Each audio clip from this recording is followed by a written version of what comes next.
ನಮಸ್ಕಾರ ಮಿತ್ರರೆ, ಒಂದು ಹೊಸ ವಿಡಿಯೋಗೆ ಸುಸ್ವಾಗತ. ಇವತ್ತಿನ ವಿಡಿಯೋದಲ್ಲಿ ನಾವು ಮತ್ತೆ KCETನ ರಿವಿಸಿಟ್ ಮಾಡೋಣ. KCET ಅಪ್ಡೇಟ್ಸು ಏನೇನು ಲಾಸ್ಟ್ ಟೈಮ್ ನಾನು ಏನೇನು ಎಕ್ಸ್ಪ್ಲೈನ್ ಮಾಡಿದ್ದೆ ಅದ್ರ ಬಗ್ಗೆ ಇನ್ನೊಂದಿಷ್ಟು ವಿಷಯಗಳು ನನಗೆ ಗೊತ್ತಾಗಿದೆ. ಸೊ ಅದ್ರ ಬಗ್ಗೆ ಮಾತಾಡೋಣ. ಸೊ ಬನ್ನಿ ಸ್ಕ್ರೀನ್ ಶೇರಲ್ಲಿ ನೋಡೋಣಂತೆ. ಸುಮಾರು ಕೆಲವೆಲ್ಲ ಡೀಟೇಲ್ಸ್ಗಳು ಮತ್ತು ಯೂಸ್ಫುಲ್ ಇನ್ಫಾರ್ಮೇಷನ್ಗಳನ್ನೆಲ್ಲ ನಾನು ಇವತ್ತಿನ ವಿಡಿಯೋದಲ್ಲಿ ತೊಗೊಂಬಂದಿನಿ. ಹಾಗೆ ನೀಟ್ ಬಗ್ಗೆನೂ ಕೂಡ ಸ್ವಲ್ಪ ಒಂದಿಷ್ಟು ಮಾಹಿತಿಗಳನ್ನ ನೋಡೋಣ ಏನಿದೆ ಇಂಟರ್ನೆಟ್ಟಲ್ಲಿ ಅಂತ. ಓಕೆ, ಸೊ ಬನ್ನಿ screen share ಮಾಡ್ಬಿಡೋಣ.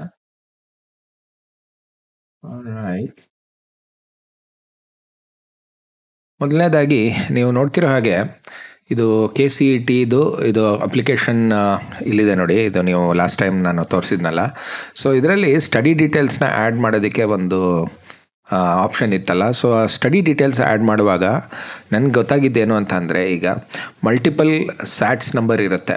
So multiple ಸ್ಯಾಟ್ಸ್ number ಯಾವಾಗಿರುತ್ತೆ ಅಂತ ಅಂದರೆ, ನಿಮ್ಮ ಮಗು ನಿಮ್ಮ ಚೈಲ್ಡ್ ಮಲ್ಟಿಪಲ್ ಸ್ಕೂಲ್ಸಲ್ಲಿ ಓದಿದರೆ ಬೇರೆ ಬೇರೆ ಸ್ಯಾಟ್ಸ್ ನಂಬರ್ ಇರುವಂತಹ ಪಾಸಿಬಿಲಿಟೀಸ್ ಇರುತ್ತೆ. ಅದು ಬಿಟ್ಟು ಕೆಲವು ಸ್ಕೂಲ್ಗಳಲ್ಲಿ ಆವಾಗ 1ನೇ ಕ್ಲಾಸಿಂದ 3ನೇ ಕ್ಲಾಸ್ ಆ ಥರ ಏನೋ ಆ ಟೈಮಲ್ಲಿ ಸ್ಯಾಟ್ಸ್ ನಂಬರ್ ಇಲ್ಲದೆ ಇರ್ಬೋದು. ಅಂದರೆ ಆ ಟೈಮಲ್ಲಿ ಸ್ಯಾಟ್ಸ್ ನಂಬರ್ ಅನ್ನೋ ಕಾನ್ಸೆಪ್ಟೇ ಇಲ್ಲದೆ ಇರ್ಬೋದು. ಸೊ ಹಾಗಾಗಿ ಅಂಥದನ್ನು ನೀವು ಅವಾಗ ಸ್ಟಡಿ ಸರ್ಟಿಫಿಕೇಟ್ ಮೂಲಕ ನೀವು ಅದನ್ನು ಕ್ಲೇಮ್ ಮಾಡ್ಕೋಬೇಕಾಗತ್ತೆ. ಸೊ ನಿಮಗೆ ಸ್ಯಾಟ್ಸ್ ನಂಬರ್ ಬಗ್ಗೆ ಅಂತ ಹೇಳ್ತು ಅಂತ ಅಂದರೆ, ನಿಮಗೆ ಒಂದು ಯೂಸ್ಫುಲ್ ಇನ್ಫಾರ್ಮೇಷನ್ ನಾನು ತೊಗೊಂಬಂದಿದ್ದೀನಿ. ಸೊ ಇಲ್ಲಿ ನೋಡೋಣ ಬನ್ನಿ.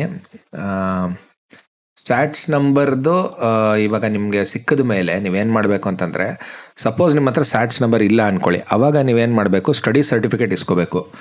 ಸ್ಕೂಲಿಂದ ಹೋಗ್ಬಿಟ್ಟು ಸ್ಕೂಲ್ ಅವ್ರ ಹತ್ರ ಇಸ್ಕೊಂಡು ಅದರಲ್ಲಿ ಡೈಸ್ ನಂಬರು ಮತ್ತು ಸ್ಯಾಟ್ಸ್ ನಂಬರ್ ಇದೆಲ್ಲ ನಂಬರ್ ಇರುತ್ತೆ. ಡೈಸ್ ನಂಬರ್ ಅಂದರೆ ಅದು ಸ್ಕೂಲ್ ಕೋಡ್. ಸೊ ಅದ್ರ ಬಗ್ಗೆನೂ ಮಾತಾಡೋಣ. ಸೊ ಇಲ್ಲಿ ಒಂದು ಅಪ್ಡೇಟ್ ಇದೆ, ಇಲ್ಲಿ ಕಾಣಿಸ್ತಾ ಇದೆ ನೋಡಿ, ಸ್ಕ್ರೀನ್ ಮೇಲೆ ನಿಮ್ಮ ಮುಂದೆ ಕಾಣಿಸ್ತಾ ಇರುತ್ತೆ. ಸೊ ಇದನ್ನು ಒಂದು ನಿಮಿಷ ನಾನು ಇದನ್ನು ಕ್ಲಿಯರ್ ಆಗಿ ಕಾಣೋ ರೀತಿ ಮಾಡ್ತೀನಿ ನಿಮಗೆ. ನೋಡಿ ಇಲ್ಲಿ ಅಪ್ಡೇಟ್ ಏನಂತ ಇದೆ ಅಂತ ಅಂದರೆ, ಇಲ್ಲಿ ಒಂಚೂರು ಝೂಮ್ ಮಾಡಬೇಡ, ಇದನ್ನು ಝೂಮ್ ಮಾಡಿ ಈ ಕಡೆಗೆ. ಓಕೆ, ಸೊ ಇಲ್ಲಿ ಏನು ಹೇಳ್ತಾರೆ, I have taken BEO sign on first to 10th standard study certificate. Is it necessary to take DDPI sign on the first and second PUC certificate also for KCET document verification ಅಂತ ಹೇಳ್ತಾರೆ. So ಈಗ ನೀವು ಏನಂತ ಅಂದರೆ, ಇದರಲ್ಲಿ information ಇರೋದು useful ಅಂತ ಏನು ಅಂತ ಅಂದರೆ, ನೀವು ಸ್ಟಡಿ ಸರ್ಟಿಫಿಕೇಟ್ ಇರುತ್ತಲ್ಲ, ಸಪೋಸ್ ಸ್ಯಾಟ್ಸ್ ನಂಬರ್ದೆಲ್ಲ ಪ್ರಾಬ್ಲಮ್ಮು, ಅದು ನಿಮಗೆ ವೆರಿಫೈ ಮಾಡೋಕ್ಕಾಗ್ತಾ ಇಲ್ಲ, ಅಥವಾ ಹಳೆ ಕ್ಲಾಸ್ಗಳಲ್ಲಿ ಅದರದ್ದಿಲ್ಲ, ಸೊ ಟೋಟಲಾಗಿ 12 ಇಯರ್ಸ್ ಕ್ಲೇಮ್ ಮಾಡೋಕ್ಕಾಗಲ್ಲ ಅನ್ನೋ ಸಿಚುವೇಷನಲ್ಲಿ ಸ್ಟಡಿ ಸರ್ಟಿಫಿಕೇಟ್ ತುಂಬ ಇಂಪಾರ್ಟೆಂಟ್ ಆಗುತ್ತೆ. ಸೊ ನೀವು ಸ್ಟಡಿ ಸರ್ಟಿಫಿಕೇಟ್ನ ಹೋಗಿ ಸ್ಕೂಲಲ್ಲಿ ಇಸ್ಕೊಂಬರ್ಬೇಕು. ಅದರ ಸೀಲು ಸೈನ್ ಇರುತ್ತೆ. ಅದ್ರ ಜೊತೆಗೆ ಅಡಿಷ್ನಲ್ ಆಗಿ ನನಗೆ ಇವಾಗ ಗೊತ್ತಾಗಿರೋ ಇನ್ಫಾರ್ಮೇಷನ್ ಏನು ಅಂತ ಅಂದರೆ, ಒಂದು BEO ಅಂತ ಒಂದು ಅಥಾರಿಟಿ ಇದೆ.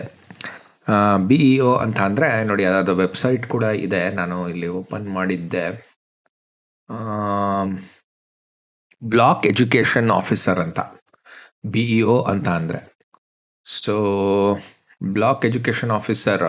ಸೊ ಇದು ಒಂದೊಂದು ಪರ್ಟಿಕ್ಯುಲರ್ ಏರಿಯಾದಲ್ಲಿ ಇರುತ್ತೆ. ನಿಮ್ಮ ಸ್ಕೂಲ್ ಅವ್ರಿಗೆ ನೀವು ಕೇಳಿದ್ರೆ, ನಿಮ್ಮ ಮಗು ಯಾವ ಸ್ಕೂಲಲ್ಲಿ ಓದಿತ್ತು 10th ಸ್ಟ್ಯಾಂಡರ್ಡ್ವರೆಗೂ, ಅವ್ರಿಗೆ ಕೇಳಿದ್ರೆ ಆ ಪರ್ಟಿಕ್ಯುಲರ್ ಏರಿಯಾಗೆ ಎಲ್ಲಿ ಬರುತ್ತೆ ಅಂತ ಅವರು ನಿಮಗೆ ಇನ್ಫಾರ್ಮ್ ಮಾಡ್ತಾರೆ. ಫಾರ್ ಎಕ್ಸಾಂಪಲ್, ನನ್ನ ಮಗು ಓದಿರೋದು JP ನಗರ್ ಆ ಸುತ್ತಮುತ್ತ, ಕೋಣನಕುಂಟೆ, JP ನಗರ್ ಆ ಸೈಡ್ ಏರಿಯಾ. ಸೊ ಆ ಕಡೆದೆಲ್ಲ ಪೂರ್ತಿ ಆಲ್ಮೋಸ್ಟ್ ಬ್ಯಾಂಗ್ಳೂರ್ ಸೌತ್ಗೆಲ್ಲನೂ BTM ಫಸ್ಟ್ ಸ್ಟೇಜಲ್ಲಿ ಜಯದೇವ ಹಾಸ್ಪಿಟಲ್ ಇದೆಯಲ್ಲ, ಅದರ ಪಕ್ಕದಲ್ಲೇ ಬರುತ್ತೆ. ಅದು ಒಂದು ಗೌರ್ಮೆಂಟ್ ಸ್ಕೂಲ್ ಇದೆ, ಜನಾರ್ದನ ಗೌರ್ಮೆಂಟ್ ಪಬ್ಲಿಕ್ ಸ್ಕೂಲ್ ಅಂತ ಒಂದು ಸ್ಕೂಲ್ ಇದೆ. ಆ ಸ್ಕೂಲ್ ಒಳಗಡೆ ಡಿಪಾರ್ಟ್ಮೆಂಟ್ ಇರೋದು, ಗೌರ್ಮೆಂಟ್ ಡಿಪಾರ್ಟ್ಮೆಂಟು. ಈ ಬ್ಲಾಕ್ ಎಜುಕೇಷನ್ ಆಫೀಸರ್ ಅಲ್ಲಿರ್ತಾರೆ. ಸೊ ನೀವು ಅಲ್ಲಿ ಆಫೀಸಲ್ಲಿ ಹೋಗ್ಬಿಟ್ಟು ನಿಮಗೆ ಅದರದ್ದು ವಿಡಿಯೋ ಮತ್ತು ಫೋಟೋಸ್ ಕೂಡ ತೋರಿಸ್ತೀನಿ, ಆ ಪರ್ಟಿಕ್ಯುಲರ್ ಪ್ಲೇಸ್ದು.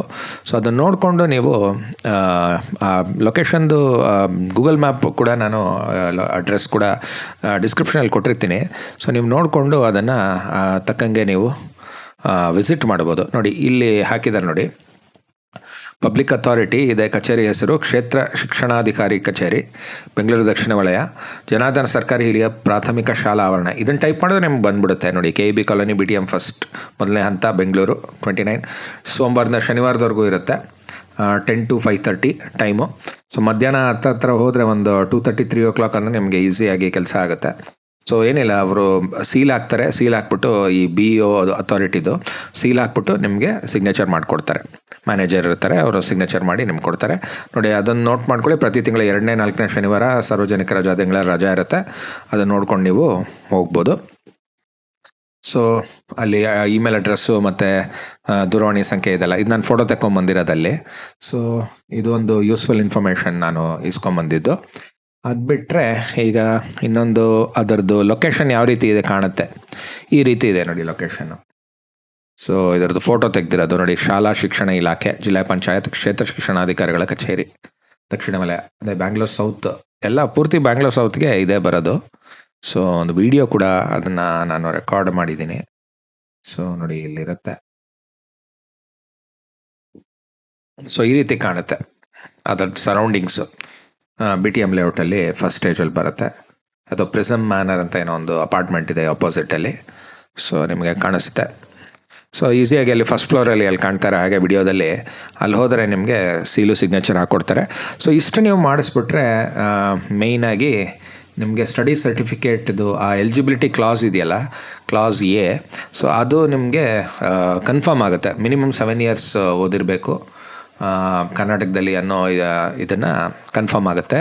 ಈ ಪರ್ಟಿಕ್ಯುಲರ್ ಪೇಜಲ್ಲಿ ಇನ್ನೊಂದೇನು ಹೇಳ್ತಾನೆ ಅಂದರೆ, ಇದು DDPI ಅಂತ ಅಂದರೆ ಅದು ಪ್ರೀ ಯೂನಿವರ್ಸಿಟಿ ಇದು ಬೋರ್ಡ್ದು ಫಸ್ಟ್ ಸೆಕೆಂಡ್ PUC ಸರ್ಟಿಫಿಕೇಟ್ಗೂ ಅದನ್ನು ವೆರಿಫಿಕೇಷನ್ ಮಾಡಬೇಕಾ ಅಂತ ಕೇಳ್ತಾ ಇದ್ದಾರೆ. ಸೊ ಯೂಶ್ವಲಿ ಪ್ರಿನ್ಸಿಪಲ್ದೇ ಸಿಗ್ನೇಚರು ಅಂದರೆ ನಿಮ್ಮ PU ಕಾಲೇಜ್ ಪ್ರಿನ್ಸಿಪಲ್ ಅವ್ರದ್ದೇ ಸಾಕಾಗುತ್ತೆ. ಡಿಪಾರ್ಟ್ಮೆಂಟ್ ಆಫ್ PU ಎಡ್ಯುಕೇಷನ್ ಅವ್ರದ್ದು ಏನು ಬೇಕಾಗಲ್ಲ ಟಿಪಿಕಲಿ. ಅವ್ರದ್ದೇ ಕಾಲೇಜ್ ಅವರೇ ಕೊಡೋ ಮಾರ್ಕ್ಸ್ ಕಾರ್ಡು ಅದೇ ಪ್ರೂಫ್ ಅಂತ ಕನ್ಸಿಡರ್ ಆಗುತ್ತೆ. ಆಮೇಲೆ ಮಿನಿಮಮ್ 7 years ನೀವು ಸ್ಕೂಲ್ ಸ್ಟಡಿ ಸರ್ಟಿಫಿಕೇಟಿಂದ ಮೀಟ್ ಆಗಿದ್ದರೆ ಸೊ ನಿಮಗೆ ಇದರ ಅವಶ್ಯಕತೆನೇ ಇರೋದಿಲ್ಲ. ಸೊ ಇದು ಇಷ್ಟು ಈ ವಿಚಾರ. ಇದು BEO ಆಫೀಸು, ನೀವು ಹೋಗಿ ಡಾಕ್ಯುಮೆಂಟ್ ವೆರಿಫಿಕೇಷನ್ ಮಾಡ್ಕೋಬೇಕು.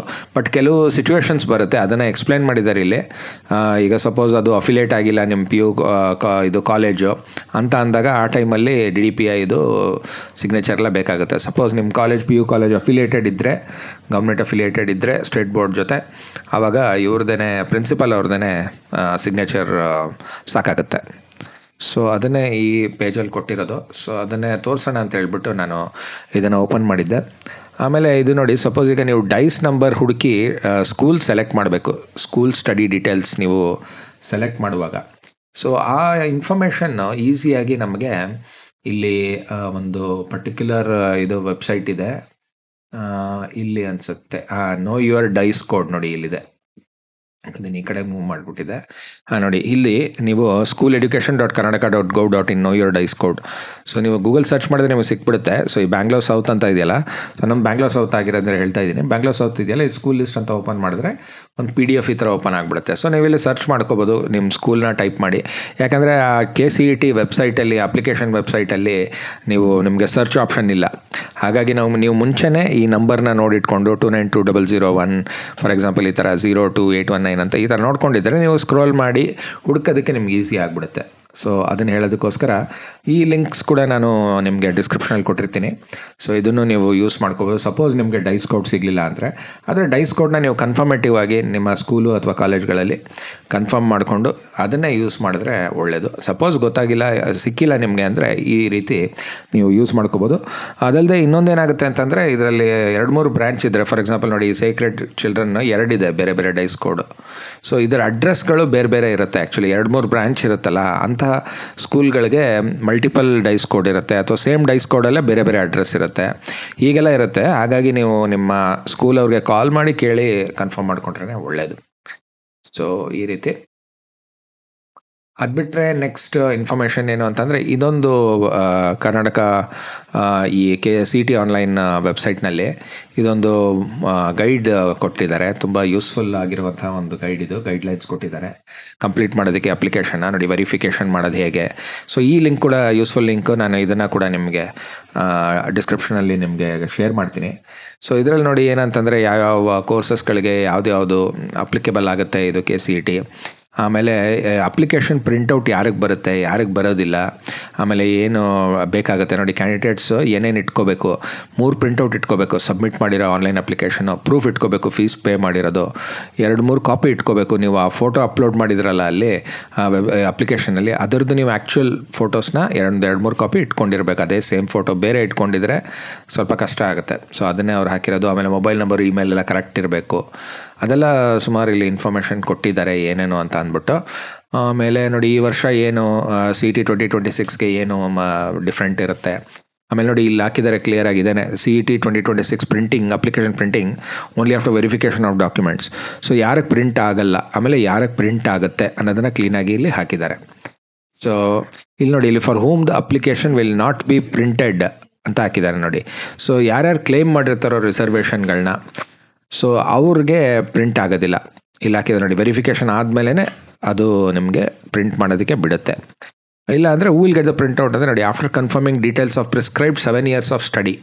ಸೊ ಇದು ಎಲಿಜಿಬಿಲಿಟಿ ಕ್ಲಾಸ್ ಬಂದುಬಿಟ್ರೆ ಸಕ್ಸಸ್ಫುಲಿ ವೆರಿಫೈಡ್ ಅಂತ ನೀವು ಅಪ್ಲಿಕೇಶನಲ್ಲೇ ಫಾರ್ಮ್ ಫಿಲ್ ಮಾಡುವಾಗ ಬಂದುಬಿಡುತ್ತೆ. ಆವಾಗ ನಿಮಗೆ ಪ್ರಿಂಟ್ ಮಾಡೋದಕ್ಕೆ ಅದು ಅಲೋ ಮಾಡುತ್ತೆ. ಆವಾಗ ನೀವು ಆ ಥರ ನೀವು ಎಲ್ಲೂ ಹೋಗಿ ಎಲ್ಲ ಬೇರೆ ಎಲ್ಲ ವೆರಿಫಿಕೇಷನ್ ಮಾಡಿಸೋದು ಬೇಕಾಗೋದಿಲ್ಲ.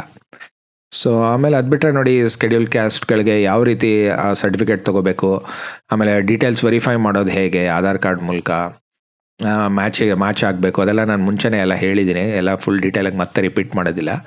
ಸೊ ಈ ರೀತಿ ಆಮೇಲೆ ನೋಡಿ ಏನೇನು ಅಬ್ರಿವೇಷನ್ಸ್ ಕೂಡ ಕೊಟ್ಟಿದ್ದಾರೆ. ನನಗೆ ಗೊತ್ತಿಲ್ಲ, ನಾಟ ಅಂದರೆ ಆಪ್ಟಿಟ್ಯೂಡ್ ಟೆಸ್ಟ್ ಇನ್ ಆರ್ಕಿಟೆಕ್ಚರ್, ಅದು ನಾಟ. ಓಕೆ. KE ಅಂದರೆ ನೋಡಿ, Karnataka examinations authority. So complete ಇದು ಕೈಪಿಡಿ ಅಥವಾ ಗೈಡ್ ಅಂತ ಹೇಳ್ಬೋದು. ಪ್ರತಿಯೊಂದು ಡೀಟೇಲ್ಸ್ ಕೂಡ ಇದರಲ್ಲಿದೆ. ಆಮೇಲೆ ನೋಡಿ, ಇಂಜಿನಿಯರಿಂಗ್ ಕೋರ್ಸ್ಗಳು ಯಾವುದಾದ್ರು ಇದೆ ಕಂಪ್ಲೀಟ್ಲಿ ಇಲ್ಲಿ ಕೊಟ್ಟಿದ್ದಾರೆ ನೋಡಿ. AD ಅಂದರೆ AI ಆ್ಯಂಡ್ ಡೇಟಾ ಸೈನ್ಸ್ ನೋಡಿ, ಇಲ್ಲಿದೆ ಎಲ್ಲ. ಏರೋನಾಟಿಕಲ್, AI, ಮಷಿನ್ ಲರ್ನಿಂಗ್, ಎಷ್ಟೊಂದು ಆರ್ಕಿಟೆಕ್ಚರ್, ಪ್ರತಿಯೊಂದು ಕೋರ್ಸ್ದು ಡೀಟೇಲ್ಸ್ ಕೂಡ ಇಲ್ಲಿ ಕೊಟ್ಟಿದ್ದಾರೆ. ಆಮೇಲೆ ಹೇಗೆ ಮೆಡಿಕಲ್, ಡೆಂಟಲ್, ಆಯುಷ್ ಕೋರ್ಸ್ಗಳಿಗೆ ಅಪ್ಲೈ ಮಾಡಬೇಕು, ಸುಮಾರು ಯೂಸ್ಫುಲ್ ಇನ್ಫಾರ್ಮೇಷನ್ ಕೊಟ್ಟಿದ್ದಾರೆ. ಆಮೇಲೆ ಡೇಟ್ಸ್ ಕೂಡ ಕೊಟ್ಟಿದ್ದಾರೆ, ಯಾವಾಗ ರಿಜಿಸ್ಟ್ರೇಷನ್ ಸ್ಟಾರ್ಟ್ ಆಗುತ್ತೆ, ಯಾವಾಗ ವೆರಿಫಿಕೇಷನ್ ಮಾಡಬೇಕು ನೋಡಿ. Original documents at the respective college as per claim certificate 20th January 20th February ನೀವು ವೆರಿಫಿಕೇಷನ್ ಮಾಡಿಸ್ಕೋಬೇಕು. ಆಮೇಲೆ ಅಪ್ಲಿಕೇಶನ್ ಇದು last date to pay the application fees online 18th February, ಜ್ಞಾಪಕ ಇರಲಿ. ಡೇಟ್ ಆಫ್ CET ನೋಡಿ 22nd March ಬರುತ್ತೆ. ಆಮೇಲೆ verification ಯಾವಾಗ, ಎಲ್ಲ ಸುಮಾರು ಡೀಟೇಲ್ಸ್ ಎಲ್ಲ ಇಲ್ಲಿ ಕೊಟ್ಟಿದ್ದಾರೆ. ಆಮೇಲೆ ಇನ್ನೂ ಜಾಸ್ತಿ ತುಂಬಾ ಡೀಟೇಲ್ಸ್ ಇದೆ ಇದರಲ್ಲಿ, ಎಲ್ಲ ನಾವು ಕಂಪ್ಲೀಟ್ ವಾಕ್ ಥ್ರೂ ಮಾಡೋಕ್ಕಾಗಲ್ಲ. ಬಟ್ ನೋಡಿ, ಟೈಮ್ ಟೇಬಲ್ ಕೂಡ ಕೊಟ್ಬಿಟ್ಟಿದ್ದಾರೆ, ಯಾವಾಗ ಏನೇನಿರುತ್ತೆ. CET 23rd 24th Thursday Friday ಇರೋದು. ಫಿಸಿಕ್ಸ್, ಕೆಮಿಸ್ಟ್ರಿ ಒಂದು ದಿನ, ಮ್ಯಾಥ್ಸ್, ಬಯಾಲಜಿ ಇನ್ನೊಂದು ದಿನ ಇರುತ್ತೆ. 2 ಸಬ್ಜೆಕ್ಟ್ ಇರುತ್ತೆ ಒಂದೊಂದು ದಿನ. 10:30 to 11:50, 2:30 to 3:50. ಆಮೇಲೆ ಎಲ್ಲಿ ಬರುತ್ತೆ ಅದರದ್ದು ಸೆಂಟರು, ಅದೆಲ್ಲ ನಿಮ್ಮ ಕಾಲೇಜಲ್ಲಿ, PUC ಕಾಲೇಜಲ್ಲಿ ನಿಮಗೆ ಇನ್ಫಾರ್ಮೇಷನ್ ಗೊತ್ತಾಗ್ಬಿಡುತ್ತೆ. ಆಮೇಲೆ ಇನ್ನೇನೇನು ಯೂಸ್ಫುಲ್ ಇದೆ ನೋಡೋಣ ಇದರಲ್ಲಿ. ಎಲಿಜಿಬಿಲಿಟಿ ಕ್ಲಾಸ್ಗಳ ಬಗ್ಗೆ ಕೊಟ್ಟಿದ್ದಾರೆ ನೋಡಿ. ಕ್ಲಾಸ್ ಹೇಗೆ ಏನು ಬೇಕು ಅಂತ ಇಲ್ಲಿ ನೀಟಾಗಿ ಕೊಟ್ಟಿದ್ದಾರೆ ನೋಡಿ. SLC 10th marks card, second PUC 12th marks card, candidate study certificate. ಆಮೇಲೆ ಇಲ್ಲೇ ಹಾಕಿದ್ದಾರೆ ನೋಡಿ, BEO block education officer, 7 years of study in Karnataka. ಆಮೇಲೆ ರೂರಲ್ ಕೋಟಾ ಇದ್ದರೆ ಯಾವ ಥರ, ಕನ್ನಡ ಮೀಡಿಯಮ್ ಕೋಟಾ ಇದ್ದರೆ ಏನು ಮಾಡಬೇಕು, ರಿಸರ್ವೇಷನ್ ಬೆನಿಫಿಟ್ಸ್ ಬೇಕು ಅಂದರೆ ಅದೆಲ್ಲ ನಿಮಗೆ ಕ್ಲಿಯರಾಗಿ ಇಲ್ಲಿ ಮತ್ತೆ ಕಂಪ್ಲೀಟ್ಲಿ ಬೇರೆ ಬೇರೆ ಕ್ಲಾಸ್ಗಳದ್ದು ಡಿಟೇಲ್ಡ್ ಎಕ್ಸ್ಪ್ಲನೇಷನ್ ಇಲ್ಲಿ ಕೊಟ್ಟಿದ್ದಾರೆ ಈ ಪರ್ಟಿಕ್ಯುಲರ್ ಬುಕ್ಲೆಟಲ್ಲಿ. ಸೊ ತುಂಬ ಯೂಸ್ಫುಲ್ ಆಗಿರುವಂತಹ ಇದು ಡಾಕ್ಯುಮೆಂಟ್. ಸೊ ನನಗೆ ಆಮೇಲೆ ಸಿಕ್ತು ಫಿಲ್ ಮಾಡಿದ್ಮೇಲೆ, ಬಟ್ ಸುಮಾರೆಲ್ಲ ನಾನು ಹೇಳಿದಾಗೆ. ಆಮೇಲೆ ನೋಡಿ, ಇಲ್ಲಿ ರೂಲ್ಸ್ ಎಲ್ಲ ಕೊಟ್ಟಿದ್ದಾರೆ ನೀಟಾಗಿ. ರಿಟರ್ನ್ ಟೆಸ್ಟ್ದು ಅದು ಪೇಪರಲ್ಲಿ OMR ಶೀಟ್ ಬಗ್ಗೆ, ಆಪ್ಟಿಕಲ್ ರೀಡರ್ ಶೀಟ್ ಬಗ್ಗೆ, ಬಾಲ್ ಪಾಯಿಂಟ್ ಪೆನ್ನೇ ಯೂಸ್ ಮಾಡಬೇಕು ಯಾಕೆ, ಸುಮಾರೆಲ್ಲ ಇನ್ಫಾರ್ಮೇಷನ್ಗಳು ಕೊಟ್ಟಿದ್ದಾರೆ ನೋಡಿ. ಯಾವ ರೀತಿ ಶೇಡಿಂಗ್ ಮಾಡಬೇಕು, ಫುಲ್ ಡೀಟೇಲ್ಸ್ ಇದೆ ಇದರಲ್ಲಿ. ಒಟ್ಟಿನಲ್ಲಿ ರಿಯಲಿ ನೈಸ್, ತುಂಬ ಯೂಸ್ಫುಲ್, ಉಪಯೋಗಕರವಾದಂತಹ ಒಂದು ಡಾಕ್ಯುಮೆಂಟ್ ಇದು. ಆಮೇಲೆ ನೋಡಿ, ಎಲ್ಲ ಥರ ಕೋಟಾಗಳದ್ದು, ಸ್ಪೋರ್ಟ್ಸ್ ಕೋಟಾದು ಅದು ಇದು ಎಲ್ಲ ಕಂಪ್ಲೀಟ್ ಇಲಾಬರೇಟ್ ಡೀಟೇಲ್ಸ್ ಇಲ್ಲಿ ನಿಮಗೆ ಕೊಟ್ಟಿದ್ದಾರೆ. ಸೊ ನೋಡಿ, ಇದೆಲ್ಲ ಸ್ಟಡಿ ಸರ್ಟಿಫಿಕೇಟ್ ಯಾವ ಥರ ಇರುತ್ತೆ, prescribed certificate, institutional seal, affidavit ಯಾವ ಥರ ಫಾರ್ಮ್ಯಾಟ್ ಇರಬೇಕು, ಅದೆಲ್ಲ ಕೊಟ್ಟಿದ್ದಾರೆ. ಸೊ ನಾನು ಈ ರೀತಿ ವಿಡಿಯೋ ಮಾಡ್ತಿರೋ ಕಾರಣ ಏನಂದರೆ, ನಾನೇ ಆ್ಯಕ್ಚುಲಿ ಪೇರೆಂಟ್ ಆಗಿರೋದ್ರಿಂದ ಈ ಸಲ CET ಬರೀತಾ ಇರೋ ಮಗು ಇರೋದ್ರಿಂದ ಸೊ ಎಲ್ಲ ನೋಡ್ಕೋಬೇಕಾಗುತ್ತೆ. ಸೊ ನೋಡ್ಕೊಳ್ಳುವಾಗ ಹಾಗೇ ಇದೆಲ್ಲ ನಿಮ್ಮ ಜೊತೆನೂ ಶೇರ್ ಮಾಡ್ಕೊಳ್ಳೋಣ, ಯೂಟಿಲೈಸ್ ಆಗುತ್ತೆ, ನಿಮಗೂ ಉಪಯೋಗ ಆಗುತ್ತೆ, ಆಮೇಲೆ ಈಸಿ ಆಗುತ್ತೆ ಅಂತ ಅಂದ್ಬಿಟ್ಟು ನೋಡಿ. ಇನ್ಕಮ್ ಸರ್ಟಿಫಿಕೇಟು ಯಾವ ರೀತಿ ಫಾರ್ಮ್ಯಾಟ್ ಇರಬೇಕು ಅದೆಲ್ಲ ನೀಟಾಗಿ ಕೊಟ್ಟಿದ್ದಾರೆ ಇಲ್ಲಿ. ಸೊ ಇಷ್ಟು ಹೇಳ್ತಾ ಈ ಪರ್ಟಿಕ್ಯುಲರ್ ಡಾಕ್ಯುಮೆಂಟ್ ಬಗ್ಗೆ ನಾವು ಕನ್ಕ್ಲೂಡ್ ಮಾಡ್ಬೋದು. ಸೊ ಅದು ಬಿಟ್ಟರೆ ನೆಕ್ಸ್ಟ್ ಒಂದು ನೀಟ್ ಬಗ್ಗೆ ಅಪ್ಡೇಟ್ ನೋಡೋಣ ಅಂತ ಅಂದ್ಬಿಟ್ಟು ಸುಮ್ಮನೆ ಟೈಪ್ ಮಾಡಿ ನೋಡಿದೆ. ಸೊ ನೋಡಿ, ಇಲ್ಲಿ ಡಿಟೇಲ್ ಆಗಿ ಇಲ್ಲಿ AI ಓವರ್ವ್ಯೂಯಲ್ಲಿ ಬಂದಿದೆ. ಈ ಕಡೆ ಮೂವ್ ಮಾಡ್ತೀನಿ ಒಂಚೂರು, ಇದನ್ನು ನಿಮಗೆ ಓದೋಕ್ಕೆ ಗೊತ್ತಾಗಲಿ ಅಂತ ಈ ಸೈಡ್ ಮೂವ್ ಮಾಡೋಣ. ನನ್ನ ವಿಡಿಯೋ ಇದೊಂಚೂರು ಝೂಮ್ ಇನ್ ಮಾಡೋಣ ಇದನ್ನು. ಓಕೆ, ನೋಡಿ ಏನು ಹೇಳ್ತಾರೆ ಇಲ್ಲಿ. NTA, National Testing Agency, is expected to release the NEET UG 2026 application form in February 2026 on the official website. So neet.nta.nic.in ಇದೇ ವೆಬ್ಸೈಟ್. ಆಮೇಲೆ registration involves online application, document uploading, fee payment ಇಷ್ಟಿರುತ್ತೆ. 1700 rupees ಇರುತ್ತೆ general ಕ್ಯಾಟಗರಿಗೆ fees. Examination May 3rd tentative date 2026ಗೆ. ನೋಡಿ ಏನು ಹಾಕಿದ್ದಾರೆ, visit the official website neet.nta.nic.in. ಆಮೇಲೆ new registration, click new registration, name, date of birth, email, fill the form. So ಇಷ್ಟು ಮಾಡಬೇಕು, ಡಾಕ್ಯುಮೆಂಟ್ ಅಪ್ಲೋಡ್ ಮಾಡಿ ಫೀ ಪೇಮೆಂಟ್ ಮಾಡಬೇಕು. ಸೊ ಇಲ್ಲೆಲ್ಲ ಕೊಟ್ಟಿದ್ದಾರೆ. Eligibility: candidates must be 17 years old by December 31st, 2026 and have passed or appearing in ಅಂತ ಕೊಟ್ಟಿದ್ದಾರೆ ನೋಡಿ.